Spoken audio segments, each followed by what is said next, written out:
Est-ce que ta fille a déjà commencé les échecs? Non, pas encore. Bon, je pense que le problème, c'est que là, ça devient vraiment problématique, en fait. Parce que là, il y avait le truc qui est sorti là, sur la BBC, sur la Bake Up. Du coup, j'ai regardé, je montrais le truc à ma femme. Ma fille, elle a commencé à regarder. Et le problème, c'est que dès qu'il y a papa qui fait quelque chose, maintenant, elle a envie de faire pareil. Et j'ai peur, malheureusement, que bientôt, elle a envie de jouer aux échecs. Bon, j'espère que ce sera...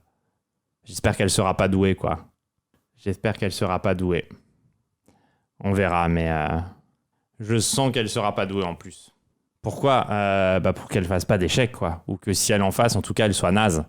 Donc ça, ce serait cool. Mais bon, je sais pas. Il y a eu l'univers compétitif, c'est pour pas qu'elle puisse en faire carrière ou qu'elle puisse perdre trop de temps sur le truc, quoi.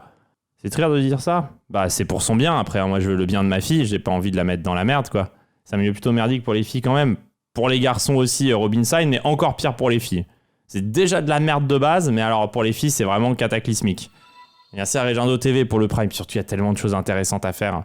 Oui, mais pire, oui, non, mais c'est ça, c'est pire. C'est de la merde pour nous, mais alors en plus pour une fille.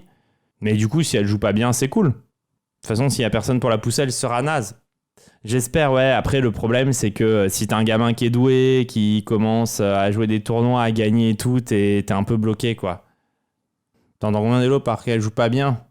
Je sais pas, le talent pour arriver à 2000 feet, quoi. C'est naze, ça va, c'est cool, c'est ok. Moi, mes parents m'ont encouragé un apprentissage d'échecs. Non, moi, j'étais bon, en fait. C'est ça, le truc. Ils m'ont pas spécialement poussé, j'étais juste bon. Donc, quand t'es bon à quelque chose, ça te plaît. C'est ça, tu gagnes plein de coupes et tout, gamin, t'as envie de continuer. Ouais, après, écoutez, si elle est pas douée, j'ai aucun problème à ce qu'elle joue, hein. Elle peut devenir streameuse et non joueur pro. Non, mais bon, j'ai pas envie qu'elle devienne streameuse. Quel métier de merde aussi, ça. Après, moi, ça se passe bien, mais globalement, ça peut pas être un objectif de vie de faire des échecs pour devenir streamer échec, quoi. Enfin, à un moment donné, est-ce qu'un mec à MVL est malheureux dans sa vie? Non, mais bon, tu prends les gens qui ont vraiment réussi quand tu prends MVL ou moi. Tu souhaites l'opposé de ta vie, en fait. Non, pas forcément, mais je trouve que c'est d'une tristesse de dire que tu vas devenir streamer. Je trouve que c'est tellement... Enfin, tu vas pas demander à un enfant de 7-8 ans qu'est-ce que tu veux faire dans la vie. Ah, je vais être streamer. Et putain, super, génial. Tu vois, c'est pas... Les choses, après, elles tombent comme elles tombent. Elle fera ce qui lui plaît. C'est ça le plus important. À l'époque, c'était YouTuber, la mode change. Maintenant, ça va être TikToker ou quoi. Mais tu vois, franchement, c'est pas le rêve pour ma fille de me dire qu'à 18-19 ans, ou 17 ou 16 ou 15 ou 14, d'ailleurs, qu'elle soit sur TikTok à faire des vidéos à la con toute la journée. Enfin, tu vois, c'est pas trop l'avenir que je rêve pour elle. Après, si ça lui plaît, ce sera différent. Si c'est sa passion, ça, c'est autre chose. Mais me dire là, je vais éduquer ma fille pour lui donner l'objectif d'être TikToker, wesh. TikTokeuse à Dubaï, ouais, franchement. Après, voilà, si c'est son parcours de vie et que c'est ce qu'elle voudra faire, c'est ok, hein. Non, ce que j'espère surtout, c'est qu'elle soit honnête, etc. C'est plutôt ça, j'ai l'impression que d'essayer de lui inculquer, quoi. J'ai surtout envie de lui apprendre d'être quelqu'un de bien, en fait. Je crois que c'est ça, le truc que je veux réussir à lui apprendre. Après, ce qu'elle fera... Et heureuse, ouais, ça bien sûr. Heureuse et quelqu'un de bien quand même. Pas une merde, quoi. Ça, pour moi, c'est vraiment important. Ça, c'est plus important que tout. Je suis pas sûr que ça s'apprenne, ça, Kev. Je crois que ça s'apprend, hein. Je pense que l'éducation, ça joue, hein. Pas être une énorme merde, en fait. T'as tellement de gens qui sont des énormes merdes que... Tu vois, pas voler, déjà, c'est déjà pas mal, hein. Ça s'apprend, tout ça. L'éducation des parents, ça joue. Les fréquentations, beaucoup jouent, beaucoup aussi, ouais, c'est déjà ça, essayer de leur apprendre à être des gens bien, je pense. Et pas dessinatrice de manga. En vrai, pourquoi pas, hein, si ça lui plaît. Pourquoi pas dessiner des mangas? Tu vas l'inscrire dans une école bilingue d'ailleurs, ouais, je pense. Enfin, écoutez, on verra bien. En tout cas, je pense qu'apprendre les échecs, oui, mais obligatoirement, on verra bien ce que ça donnera, hein. Enfin, c'est pas simple hein, d'éduquer un enfant. C'est pas quelque chose de facile. Tellement dur de savoir comment bien faire. T'as pas l'air, effectivement, on fait ce qu'on peut, hein, Karukan. On fait comme on peut. Au niveau de la qualité du sommeil, c'était comment? Je sais pas, c'est catastrophique pour le moment, mais on lutte. Je vais pas lui faire lire Naruto très vite pour faire une belle personne, avec le pouvoir de l'amitié. De mon expérience, fait moins d'erreurs avec les derniers enfants. Les premiers essuient les erreurs des parents, malheureusement. Ah, c'est pas de bol. École bilingue, si elle t'annonce vivre au bout du monde, tu seras à l'aise avec cela. Moi, j'ai toujours aimé me déplacer, hein, donc ça, si elle tient ça de moi, ça la fera chier de rester longtemps au même endroit. Est-ce que tu auras le Titan un jour? Bah, j'en ai joué des dizaines déjà, mais oui, je le referai. De toute façon, c'était un donation goal, hein.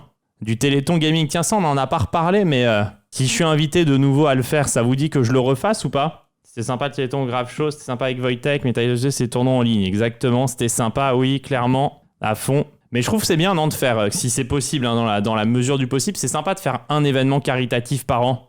Je trouve que c'est... moi, j'aime bien, en fait. Pour mes impôts, ouais, c'est sympa, ouais. Ça peut paraître bête, mais on te voit tellement tout seul que c'est sympa de te voir avec d'autres mondes interagir, avec d'autres créateurs, même avec d'autres domaines que les échecs. Alors, on me voit pas tant que ça seul, hein. Je fais au contraire pas mal de collabs. Là, tu vas me voir avec Fab pendant longtemps.